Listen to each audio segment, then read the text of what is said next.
যাব, তারপরে জিম থেকে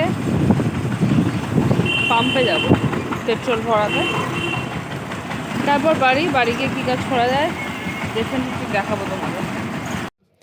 এইটা হচ্ছে আমার ব্যায়ামের একদম লাস্ট পার্ট, পেট। এটা কিন্তু আমি প্রতিদিন মারি। কোনো দিন আমার বাইসেপ, চেস্ট, কখনো লেগ থাকে, কিন্তু ট্রাইসেপ, বাইসেপ, চেস্ট এগুলো করার পরও বা লেগ করার পরও আমি কিন্তু পেটটা প্রতিদিন মারি। তার কারণটা হচ্ছে পেটটা যাতে ফ্ল্যাট হয় একটু হলেও। তো এইটা কিন্তু প্রচণ্ড এফেক্টিভ। একটা ম্যাট নিচে বিছিয়ে নিতে হবে, আর তারপরে কেবিলে বাইসেপ রডটা লাগিয়ে নিতে হবে। ওকে, একদম নিচে ফিক্স করে নিতে হবে। তারপরে এই কোনোয়ের, দুই হাতের কোনোয়ের মাঝখানে নিয়ে সাপোর্টটা নিয়ে ওয়েট লাগিয়ে নিজের ক্ষমতা অনুযায়ী এই সিট আপটা মারতে হবে। যারা অ্যাকচুয়ালি নর্মাল সিট আপ মারতে পারে না তাদের জন্য এইটা খুব এফেক্টিভ, এবং যারা নর্মাল সিট আপ মারতে পারে তাদের জন্য খুব এফেক্টিভ। এটা হচ্ছে আপার বেলি ফ্যাটের জন্য প্রচণ্ড এফেক্ট করে। তোমরা চারটে সেট মারতেই পারো, প্রতিটা সেটে 15টা করে বা 20টা করে মারতে পারো। যদি মনে হয় যে তোমরা ওয়েট বাড়াবে, বাড়াতেও পারো, একই ওয়েটে। এইটা হচ্ছে এটাও আপার বেলি ফ্যাট।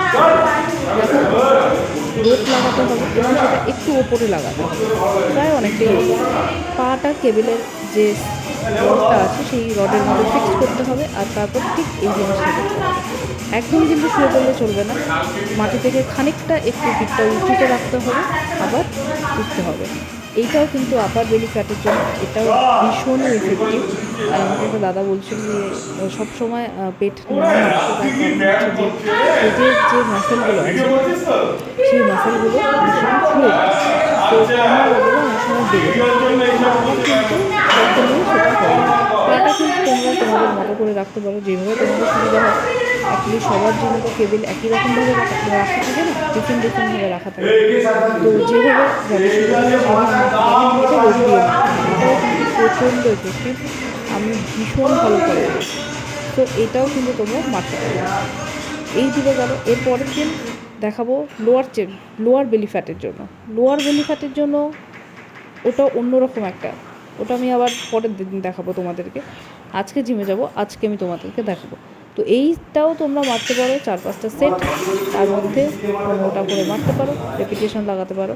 জিম থেকে এসে তারপরে জিম থেকে বাড়ি ফিরলাম। চিয়া সিডস খাওয়ার পরে প্রায় 1-1.5 ঘন্টা হয়ে গেছে।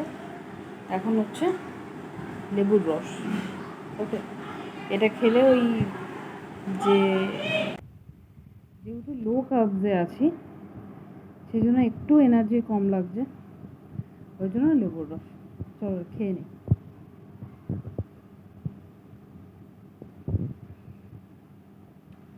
মিষ্টি আছে কিন্তু, মানে এখন নতুন নতুন লেবু উঠছে তো টকও থাকে, কিন্তু এটা কিন্তু বেশ মিষ্টি।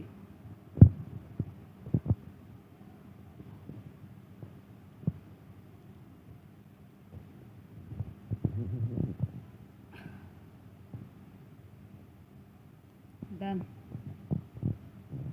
এরপর আবার দুপুরের লাঞ্চ দেখাবো তোমাদের। কাজ করছো কি করে গো? সাদা হয়ে গেছে, নতুনের মতো। নতুনের মতো হয়ে গেছে? হ্যাঁ, একদম নতুনের মতো হয়ে গেছে।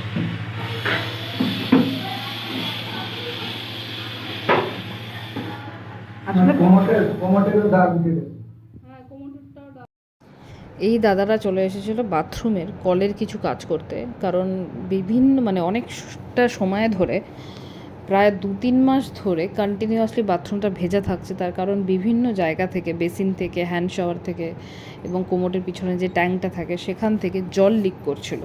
তো এইটা অ্যাকচুয়ালি ভালো না, বাস্তুদোষ লাগে। তো সেই জন্য অনেক দিন ধরে দাদাদের ডাকছিলাম যে কাজটা করে দিয়ে যাওয়ার জন্য, কিন্তু আজকে অবশেষে দাদারা এসে কাজটা করে দিয়ে গেল।